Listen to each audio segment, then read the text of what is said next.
Graça e paz, abençoados. Graça e paz, abençoados. Estamos aqui de volta sobre o assunto: qual escolhes? Condução ou disciplina? Parte 3. Então, abençoados do Pai, nós paramos aqui sobre Jacó, que tentou enganar, que enganou o seu pai, Isaac. Só que Jacó também sabia que a bênção era de Deus, era Deus abençoando junto.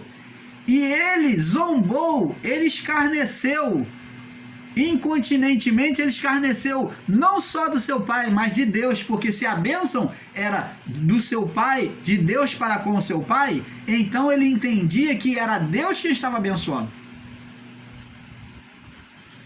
E apesar de Jacó ter se consertado, aquilo que ele semeou na sua velhice como o seu pai,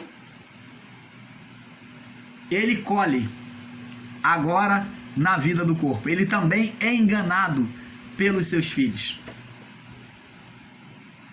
Como o apóstolo Paulo diz, como está escrito: não erreis, porque Deus não se deixa escarnecer, porque aquilo que o homem semear, isso também ele ceifará. Gálatas 6, 7. Então, abençoados, Jacó colheu. E observe, agora vamos dar outro exemplo. Temos um exemplo de Davi. Eu não vou estar dando referência aqui não, tá? Davi, depois você procura referência. Davi, conta-se a história que Davi deixou, que foi um homem a quem Deus deu tanta vitória, foi perfeito, um homem segundo o coração de Deus, mas Davi chegou a um certo momento na sua vida de reinado e que se sentiu todo poderoso. A soberba, a exaltação, talvez tenha entrado no coração de Davi, a ponto dele decidir e definir o que ele queria fazer ou não, fora do temor de Deus. Davi ia sempre para a batalha com os seus exércitos, contra os inimigos, e um determinado dia Davi se tornou ocioso, ou preguiçoso. Ele quis ficar em casa, no palácio real, deixou de ir para a batalha e ficou no palácio real. Olha só o que a ociosidade, a preguiça, o ficar à toa produz sobre a vida do homem. Existe um certo ditado humano que diz que mente vazia é oficina do diabo. E em parte é verdade. Quando a pessoa está ociosa, ela se torna em um estado perigoso. Eu até creio que Eva, quando ela começou a ter pensamentos, cogitações, ela estava ociosa. A ociosidade talvez tenha levado Eva a pensar, em cogitar: não, Deus não quer que eu coma do seu fruto, Ele não quer que a gente coma do seu fruto, porque vai ser igual a Ele, que é a voz da serpente, a voz do pensamento. Do que? Da imaginação do homem. A serpente aqui, a imaginação. Essa serpente, esse pensamento de quando Eva estava ocioso, que surgiu na cabeça de Eva, no coração de Eva, e levou ela a desobedecer e induzir o seu marido. A ociosidade levou Davi a olhar para baixo lá do terraço do seu palácio, aonde existia as casas dos seus subordinados que ficavam próximo ao palácio. De lá ele viu uma janela aberta e no banheiro, a janela do banheiro, lá no terraço, na parte do banheiro, viu Betseba tomando banho. É claro que estava nua. E Davi, quando viu, ele viu, ó o olhar, ele viu, cobiçou, desejou, mandou chamar a possuiu, porque era rei, então ela se submeteu a ele. Ela também, é claro, né, mulher, né, cheia de viçosa, virtuosa, mulher toda, né? Então ele se deitou com ela e então a possuiu. Lembra da palavrinha lá de Tiago, que Tiago diz: ninguém ao ser tentado por Deus sou tentado, porque cada um é atraído pela própria cobiça, pelo próprio pecado. E esta o atrai, o seduz e então dá luz ao pecado, havendo concebido, dá luz ao pecado.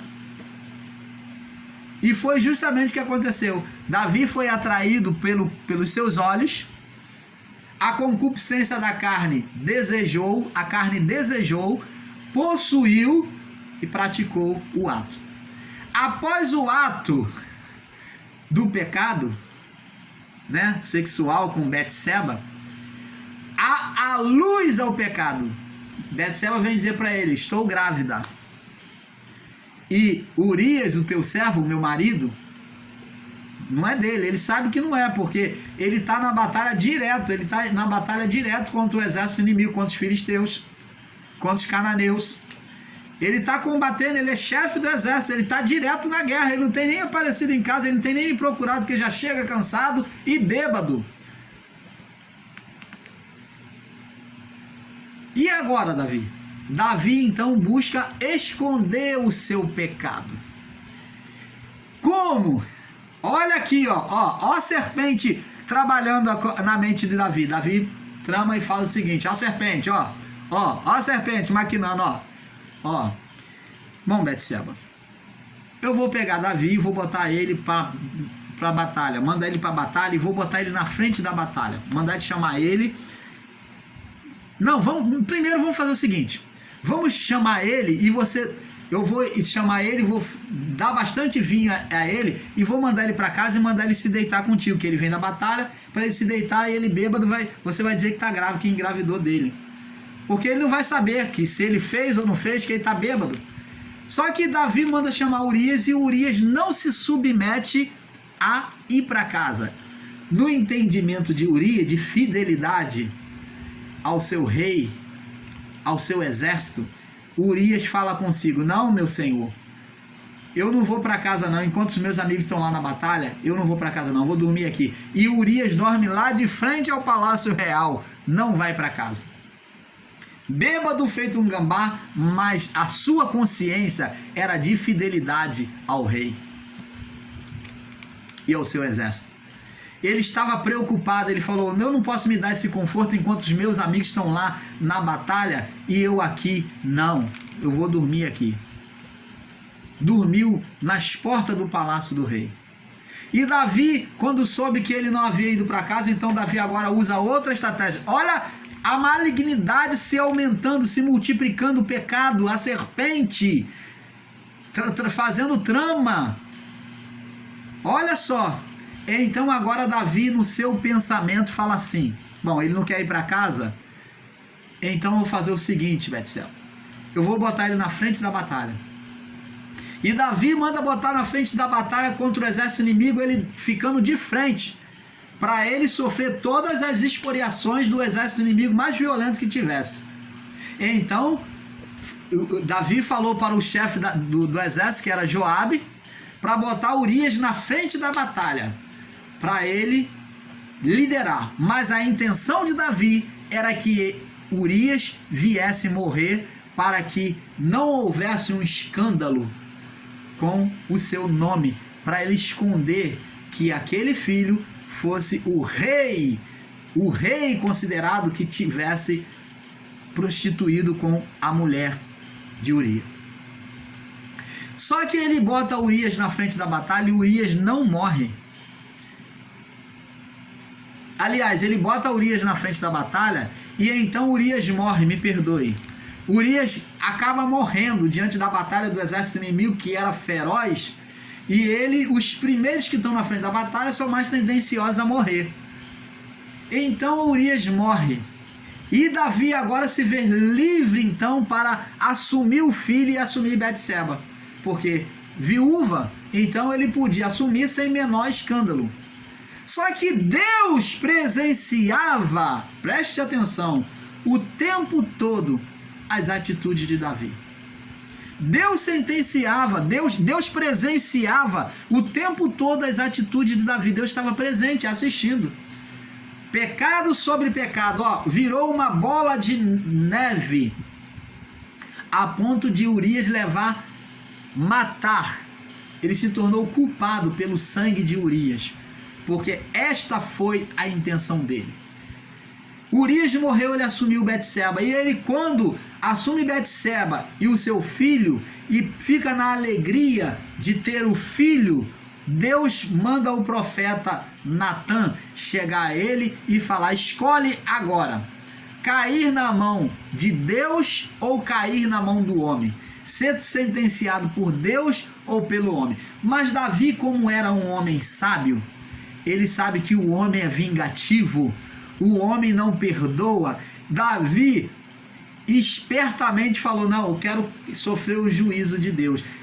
O profeta Natã contou uma parábola para ele sobre o homem que desejou a cordeira do outro que era mais pobre, e perguntou para ele: o que você acha que tem que ser feito com esse homem? Davi falou: ele tem que morrer, este homem tem que morrer. E o profeta falou: este homem é tu, você é este homem, escolhe agora, pois cair na mão de Deus, na mão do homem. Então Davi escolheu cair na mão de Deus. Por quê?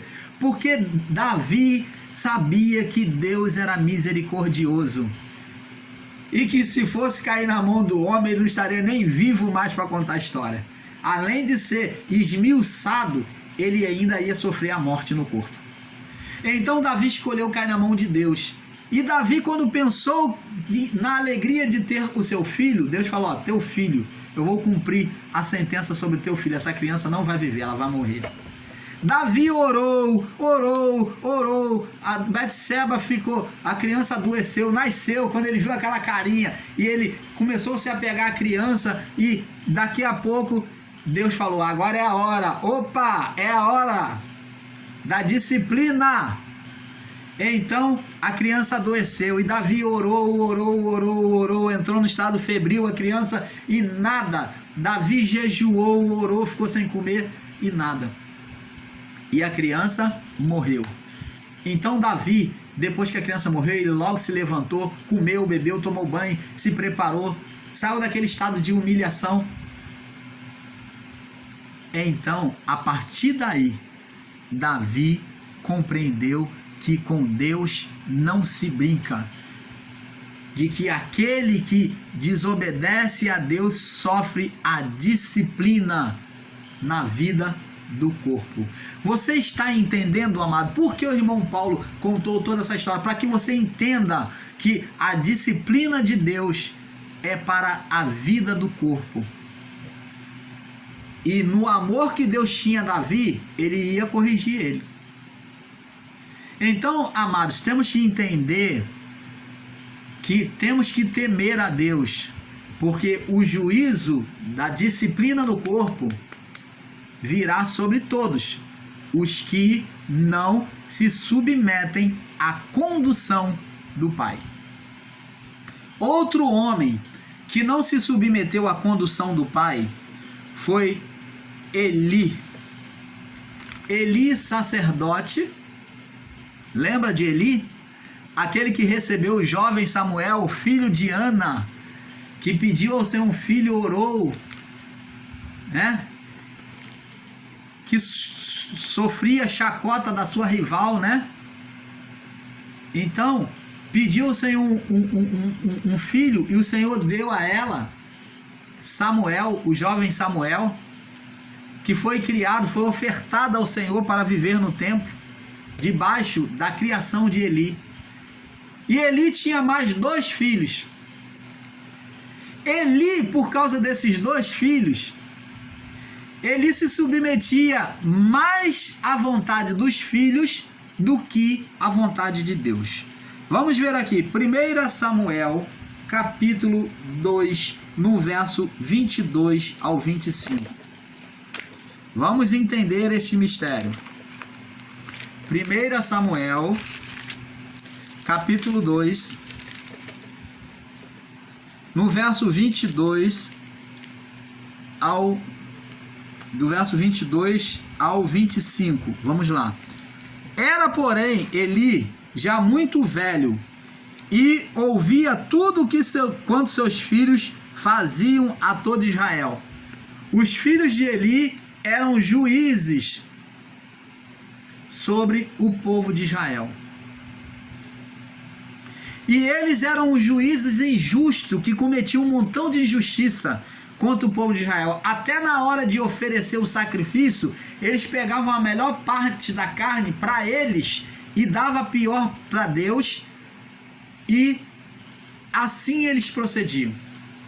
Eles agiam como juízes e levitas do Senhor. Eles auxiliavam no sacerdócio de Eli. Então Eli ouvia, já muito velho, ouvia tudo quanto os seus filhos faziam